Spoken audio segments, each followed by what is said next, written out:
Welcome friends to another r/ProRevenge video. We've got a lot of awesome stories today, and our first story is from Dog Elverin VA. Karen messes with my kids, I do the same back to her. When my kids were preschoolers, we spent every summer morning at the pool. I had a bag full of toys that I took with us so that they could keep themselves amused. In about July, a mom and her preschooler started coming to the pool. My kids were cool with sharing their toys since this kid had none with them.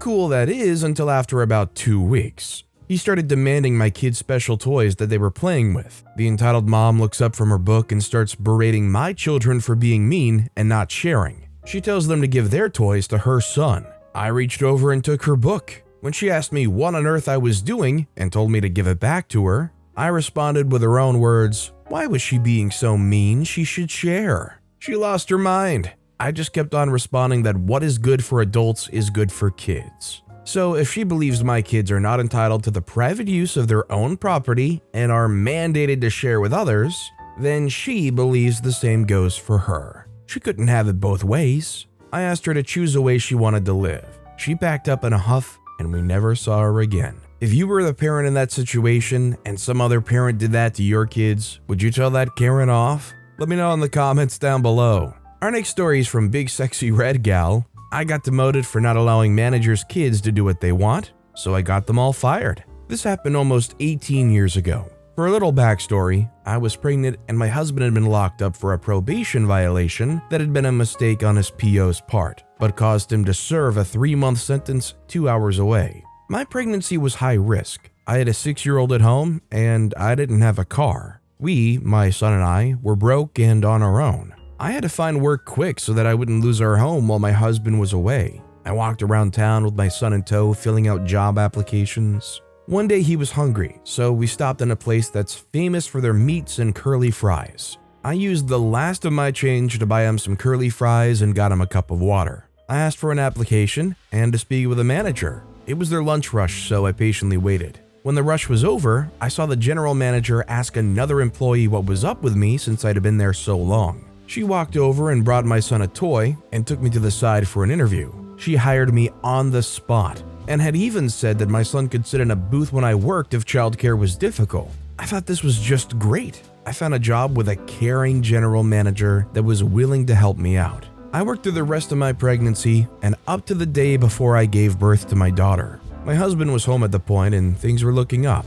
I only took off 4 weeks instead of 6 and returned to work to find out they were promoting me to shift manager almost as soon as I returned. I was elated. Everything sounds great so far, right? Well, not so much. You see, 2 of the managers had their teen kids working there. The kids were pretty cool for the most part, but I found out quickly that that was just a facade. You see, they basically let them do whatever they want. I also want to add in that these kids worked a lot. I mean, a lot. During spring break, they worked well over 40 hours. This is illegal in case you didn't know. During school weeks, they would still get close to 40 hours. One was 16 and the other 15. The managers allowed them to run rampant, but one day, I was the only manager there and was assigning duties. I assigned the 16-year-old to fries as that's a minimum age for running the fryer, and the 15-year-old to drive-thru. The 15-year-old pouted about wanting to do fries but didn't push back too much. The 16-year-old had a whole fit. He wanted to work the slicer. You have to be 18 to do that. He ended up cursing me out and calling me everything but a child of God. I wrote him up, and justifiably so. The following day, the assistant manager pulled me into the office. She was the mother of one of the teens. She asked me what happened and why I wrote the one teen up. I told her what happened, and he had lied to her and said I was power tripping and cursed him out, when he was the one who cursed me out. My only response was that my decision was final and he was getting a write-up for insubordination. She decided that a write-up would not stand and that they promoted me too soon and they were going to demote me. I handed over my keys, stripped off my shirt, and kindly told her that she could piss off. By the way, this particular manager was his mother. I went home and called the labor board. I told them everything about the teens working in areas they were not old enough to work in and about the excessive amount of hours they worked. I also let them know up front that I had quit because they demoted me for following the law. Not too long after I filed my report, I got an assistant manager job down the street at a gas station, and a manager I was still friends with from that place came in. She told me that the labor board came in and did a full investigation, and the entire management team, general manager and all, got fired, and the place was fined $50,000 for violating child labor laws. I felt bad that she got caught in it because she was a good one, but screw the rest of them. It definitely does suck that there's some innocent bystanders involved in this outcome, but those sour apples were so sour that it felt like a kind of necessary evil. Our next story is from Wildcard Moose. Karen tries to cut in line at Disney. Sure, I'll get you kicked out right before we get in. A few years back, I was at Disney World with some friends. Disney had just opened up Pandora, the world of Avatar. Needless to say, the line for the flight of passage was insanely long and looped throughout the park. We get in line and wait about 2.5 hours. While we're standing there and chatting, this Karen sneaks in with her husband and 2 kids immediately in front of us. Her kids point out to her that this was not the beginning of the line. She immediately shushes them and tells them it's okay to cut the line because they have a flight to catch. The husband doesn't say a word. My friends were about to say something, but I immediately stopped them. My friends look at me confused, to which I whisper, "Just watch and learn." We stand in line for about 45 more minutes until we're right at the entrance. That's when I decide to walk up to a security guard and tell them that this lady cut us in line and refused to go back to the end. I told him I didn't want a ruckus, so I waited until I found him so he can talk to her. Sure enough, the guard walks up to her and says that she cut the line. She freaks out on him and says that she didn't and that she's been standing in line for a while. He proceeds to ask her how long she's been waiting, and she says over an hour. To which he replies that the wait for this ride is at least 3 hours, so you must have cut in. She was puzzled and frustrated, but realized she got caught. So she finally stops yelling and agrees to leave. As they escort her and her family out of the line, I look at her and say with a nice smile on my face, "Have a safe flight." Then I look at my friends and tell them, "And that's how it's done, boys." We still laugh about it once in a while. Honestly, that's such a nice way to deal with it. Like, get them super close. They can taste being able to just board that ride and go, and rip it away from them for being total line cutters. Say it with me, nobody likes a line cutter. Our next story is from Zoroastrian. I paid for most of my brother's wedding just so our controlling family would have nothing to hold over his head. I'm 27-year-old male. My younger brother, 21-year-old male, and I grew up in a very overbearing, controlling family. And so did his wife, 21-year-old female. I offered to help them pay for most of the wedding. They wanted to pay for some of it with their own money, on the condition that they don't allow anyone else from either of our family or hers to contribute to the wedding fund at all. And then made sure they had full control over every single aspect of their wedding. Both sets of parents and some others in the family were pissed until they actually came to the wedding. Then everyone claimed it was beautiful and that they loved it. Get screwed, narcissists. My bro and I finally won. P.S. I was the best man, but he asked me to be his best man before I ever offered to pay for anything. I would have been fine if he asked someone else. I made darn sure he got everything he wanted, and I would have done the same whether he asked me to be his best man or not. Honestly, bless OP, because they knew that both of those families were controlling narcissists that would want to have their dream wedding and what they see as the right wedding. And yeah, I'm sure they would love to have any opportunity to trample all over this and control it. What an opportunity for possible power, controlling, and spending other people's money. My narcissist senses are tingling. Our next story is by Mrs. Vrolix. Racist Karen at Disney gets taught valuable lesson. I was at Disney with my family and it was time for the parade. Now, everyone usually starts pushing towards the street the parade will be going down, so I had arrived early with 2 other families next to me. One was a white family with 4 kids, the Karens, and the other was a black family with 2 kids. We all stood at the ropes and were getting settled when I noticed the Karen's kid pushing the black family's kids out of the way, and the mother Karen standing in their way. The mother of the black family was starting to get annoyed and was trying to talk to Karen, who was ignoring her. I decided to step in because 1, she was straight up being rude, and 2, the other family arrived at the same time as both me and Karen. I told the 2 kids to come up to my kids, who were sitting behind the lines and in front of Karen's kids. I'm guessing Karen didn't like that because I last heard her saying, "How rude are people nowadays?" as she took her kids and left in a hurry to find another spot. She must have been unsuccessful because she ended up standing behind me with her kids, which I let stand in front of me so they could see the parade. Karen left so fast after the parade. The other family was so nice afterwards. They took my family's picture in front of the castle as a thank you. It was seriously the weirdest thing I had ever experienced. I mean, this is more or less another line cutter story here, and like we said, nobody likes a line cutter, just as much as nobody likes their seats being stolen or arriving at someplace in the front and then getting pushed back. So yeah, the Karen deserved it.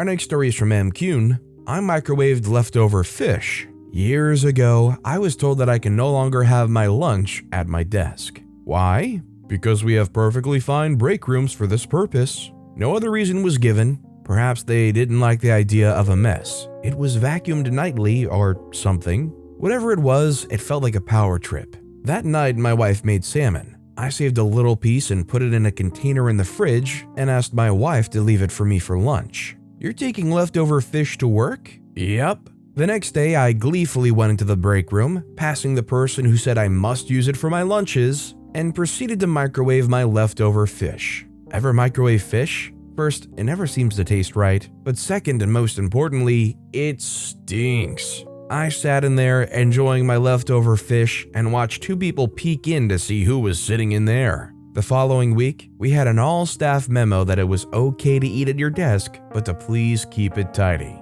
I'm gonna go on a limb and say OP did contribute, but I'm gonna bet that it probably was also a popular position to be able to eat at your desk. So I'm willing to bet that there were other people lobbying for it as well. This next story is from You Decide My Username 1. You want ice cream flavored ice cream? Sure. My husband and I have been creating our own ice cream, and we've been making some fun flavors such as matcha with pecan and cilantro and lime. We like to offer these flavors to my parents because we want them to have fun trying them too. Now, my dad is a very picky person. To him, the only flavors of ice cream are vanilla and chocolate. He refuses to try anything else. He also keeps asking for ice cream flavored ice cream. Since my parents are coming over for Easter, we're going to make him his ice cream flavored ice cream, which will just be vanilla ice cream without vanilla since, vanilla's a flavor. I hope he enjoys his milk ice cream. What are your guys' go-to ice cream flavors? Let me know down in the comments. Me? Definitely cookies and cream or maybe just classic chocolate. But I usually adore anything that has little bits in it, whether it's like pecans or peanut butter cups, cookie dough bites, those kinds of things. I love those kinds of ice creams. Our next story is from 5 Frog Margin. Come see r/PettyRevenge in real time. My hotel neighbor has a yappy little dog who will not shut the freak up. I have nothing better to do than make this yappy dog shut the freak up. I'm at a Red Roof Inn in Maryland, south of Baltimore. Got a nice room on the first floor. There's several dog owners here. Red Roof seems to be cool with dog owners, I've noticed. Props to them for that. Still, the jerks in the room next to me have a small dog. If you know small dogs, they love to yap. My neighbors went out for 2 to 3 hours this afternoon, and the small dog yapped the entire darn time. My banging on the wall only exacerbated the situation. That is, until the owners got home an hour ago. They didn't like the banging. Since then, I've been banging on the walls whenever the yapper starts yapping. Looking around my motel room, I decided to try different objects to bang with. I mean, as soon as I hear a yap, they get a bang, bang, bang. My ice bucket is perfect. I hear 10 more seconds of yaps, the east-facing wall gets 10 seconds of wall banging. So far, this has been a great success. Although I heard a nasty MFer outside my door about 5 minutes ago. Current situation? Quiet. Neighbors realize how loud and obnoxious their dogs are. I would imagine this would definitely be a frustrating thing. Imagine being in a hotel or a motel room. You're there just wanting to wind down, probably rest for a while, and all you get to hear is this dog next door going yap, yap, yap, yap, yap. You want to start almost begging the owners to find a way to just get their dog to be quiet for an afternoon. This next story is from Amaya Kirama. Don't want to give me basic respect at the drive-thru? Enjoy all your loose change. Happened to me just last night at work. Had a woman come through our drive-thru when I was taking and cashing orders. She was snippy at the speaker, rolling her eyes when I double-checked her order, which I do so she gets what she wants, and almost snapping at me throughout the whole process. told her to pull forward, and when she managed to get to my window, she drove forward enough that I had to lean out of my window while she held her $20 note as close to her car as possible. She never looked at me, never greeted me, nothing like that. So I decided to give her change, $4 or something, and the smallest possible coins I could. That $4 paid out in 50-cent pieces. The rest of her change paid out in 10-cent and 5-cent pieces. Handed to her back, again leaning out the window to reach her, and gave her receipt, despite her telling me she didn't want it. Gave her a sunny smile when she finally looked at me for the first time in the whole interaction so she could scowl at me. Kill them with kindness, OP.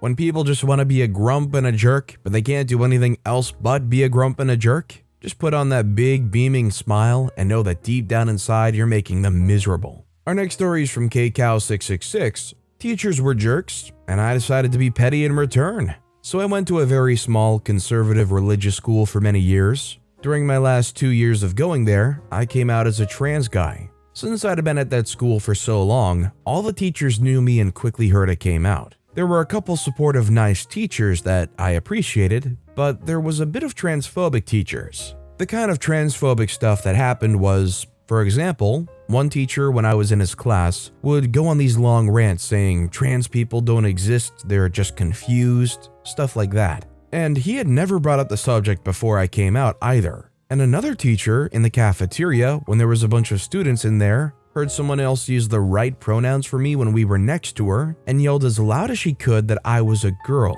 Then there was just a lot of that kind of stuff that happened. At the time, I just took it silently since I was kind of shy then. By the time I left though, I just hated the school. When the school started, I did notice I would still get emails from the school about events happening. So I decided to go to them while wearing as much pride stuff as possible. I also acted as gay, I'm bisexual, and open about it as possible when I was there. I've been doing this for multiple events, and it feels kind of satisfying. It's definitely awful that they're displaying these kinds of behaviors, but at least it's not like overly hostile. Like the fact that OP can show up to these events wearing all that stuff and being out and open like that. It's honestly a really low bar, but it's good to know that they can get away with it. This next story is from Taj Mao. Neighbor's kid gets a rude shock. So this is a story my mother told me when I was between 3 to 5 years old, and one I treasure till today. Mind you, I'm over 35, so this was a long time ago. As a single mother, my mom got heck from people just as much as she got help and favors. She was a nurse, always dressed in her pristine white, and didn't have a car. So she rented a flat which was on the ground floor, and there were about 4 other flats and rooms, and one was occupied by a loud woman, with like 3 to 4 rowdy kids that were like 1 year or less apart. She was trouble and let her kids roam freely. Her husband was hardly ever around either. Mom told me one day that she kept the stew she had made in the freezer, and knowing she had to cook when she got back from picking me up from my grandma's place, she'd kept the pot in the sink to thaw. On getting back, the tap was running into the pot and the stew was washed away. The pieces of meat were also all eaten up. Other incidents that happened before this one, and it happened more than once, such as our mosquito nets getting cut several times, and Mom having to watch me cry from getting bitten all night before she realized the damage done. Or when she would come back to the same kitchen tap running and overflowing into the house because someone, through the windows, had clogged the drain. She complained to other neighbors who, knowing it was the children, pleaded with the woman to rein in her kids. Every plea fell on deaf ears. My mama cried when she saw the pot, and it was the last straw. So she repeated this act, but with a twist and an empty pot this time. She said she dressed up for work days later and got me ready for grandma's, then plugged in a cable on the socket closest to the sink. On the other end, the cord was ripped bare, and she connected this to the kitchen tap, then flipped the switch of the socket and went to work. She had repaired the mosquito nets and all looked good. Some cables have 2 cords and wires inside.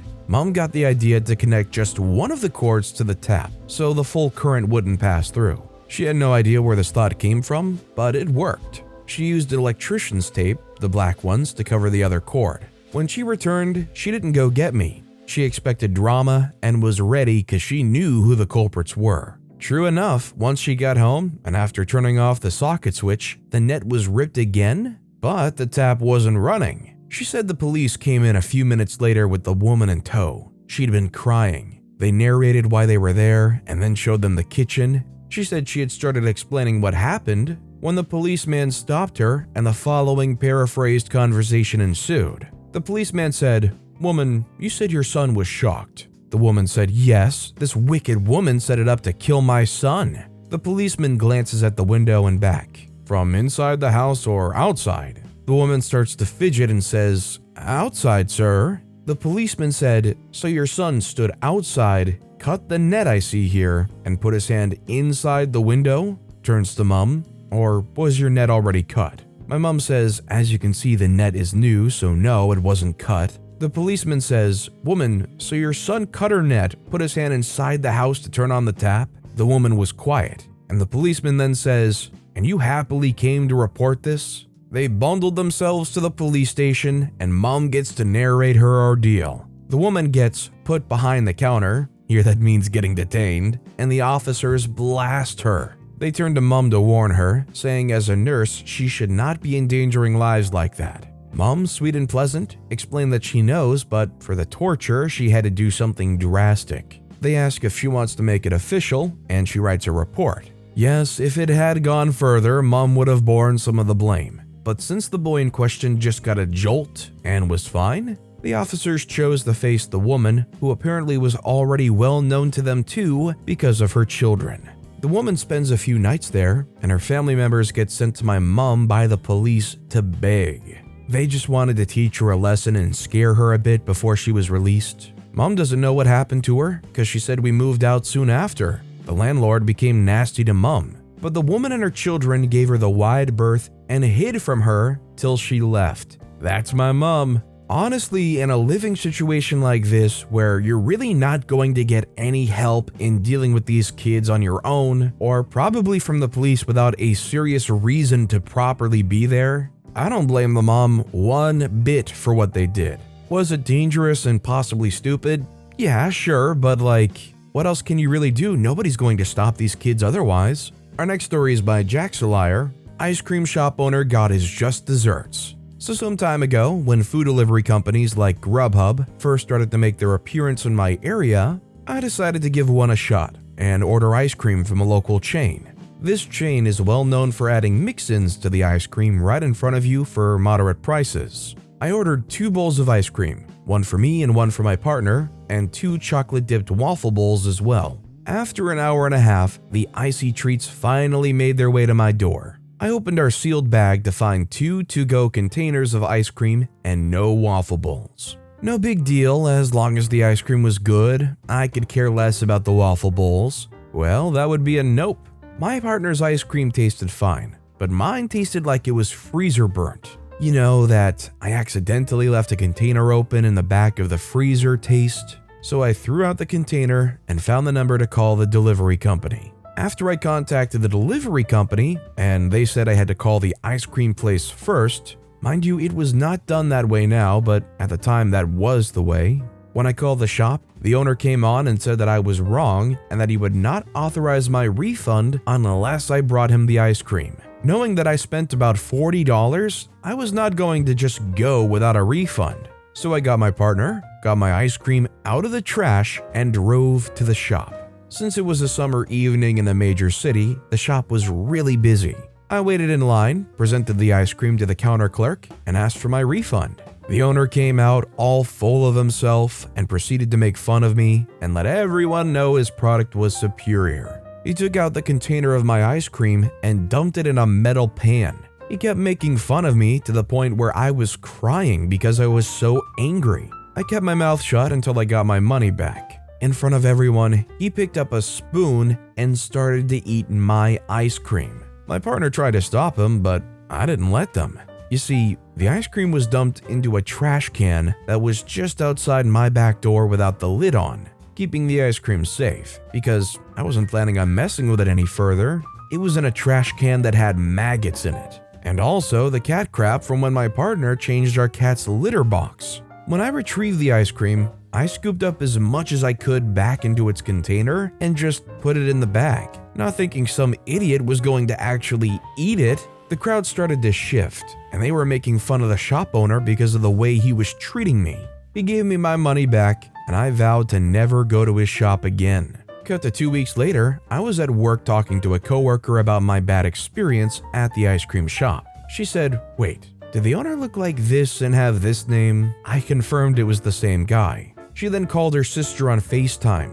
The sister was at her family reunion. My coworker didn't want to go. Long story. She was trying to save up for school, so she picked up hours that day. And right beside her was the ice cream shop owner. My coworker told her sister to quiet the family and have me tell the story about what happened to me at this ice cream shop and what was in the ice cream.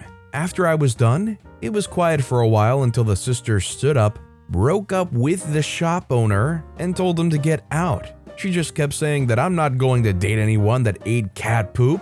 The whole family laughed at him as he left. To this day, I've not stepped foot in that ice cream store. And when anyone asks why, I just tell them how you can't trust the owner to sell you good ice cream if he can't tell the difference between a good product and cat poop. I think obviously this was a demonstration to try to save their money and not refund you. But honestly, what a huge backfiring thing to have happen. I imagine that ice cream shop owner was mortified forever from that. And our final story of the day is from Professor Cat Whisperer, Revenge on a Lying, Scheming Manager. I used to work at a company booking travel, among other things. It was a stressful, busy job compounded by a terrible manager. To this day, I can't tell what she did except watch over everyone's shoulder and complain to them about how they were doing their jobs. When I started, I asked my manager for the login and password for their travel site. She asked me to just use my own personal travel accounts. It was concerning to me, but there were no laws against it that I knew of, so I used the one travel website I knew had the best deals.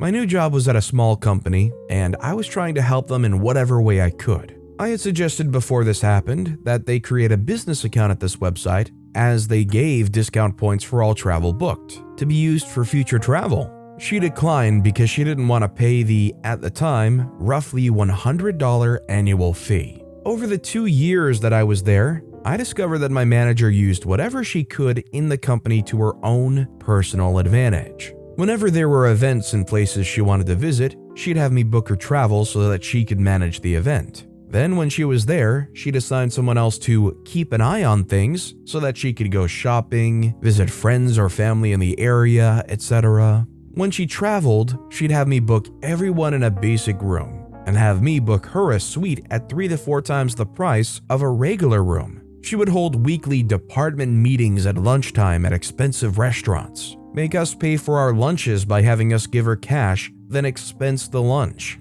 If we didn't have cash, she got really irritated. After a few times doing this, I realized what she was doing and told her I was strapped on cash and only had $5, $10 for lunch. She stopped inviting me every week and would just invite me once a month or so after that, which was great with me, and I kept using my excuse. She continued to do things like that throughout my 2 years there. After I got another job offer at a company offering twice as much and with much more autonomy, I put in my 2-week notice. She asked me for 3 to 4 weeks, and I declined. What I haven't mentioned yet is that because I'd been concerned about this issue, I called this travel company at the beginning of my employment to ask about my points. I already had a lot of personal points when I started at this company. I'd been on the losing end of companies I'd worked at before with various issues before and didn't want it happening again. The travel company informed me any points accrued on my personal account were mine alone, and there was no way to separate or move points to another account. A month after I left, I started getting voicemails from my ex-boss and one of her buddies who kissed up to her and adopted many of her behaviors. They told me they needed all the points I accrued over 2 years from my own personal account for a company event. When I told them the company wasn't able to transfer points to their account, they demanded I give them access to my account. I then scheduled a call with the travel company with both of them on the line with me, already knowing the answer we'd get. The travel rep informed my boss and her flunky that because I'd booked all the travel on my personal account, the points were mine. When they told the rep that they wanted access to my account, the rep declined to do so and told the 2 ladies that any further attempt would be considered harassment. We all got off the phone and I immediately booked 2 trips paid in full with my points, one to the Caribbean and one to South America. What an awesome feeling. I think OP was just smart and took advantage of a great situation. These people outright said, nah, we won't deal with those points accruing. We won't save them up ourselves, just put them on your account. They're so unnecessarily short-sighted they can't see the future gains. OP could though. But with that being said, that's all the time we have for today. So of all these stories I've read today, which is your favorite and why? Let me know in the comments down below. And if you haven't yet, if you could like and subscribe, that would mean a lot to me. Whatever you do, whether it's liking, subscribing, turning notifications on, all of it helps grow this channel and I appreciate the heck out of it. So until next time, I'll see you all tomorrow with some more stories.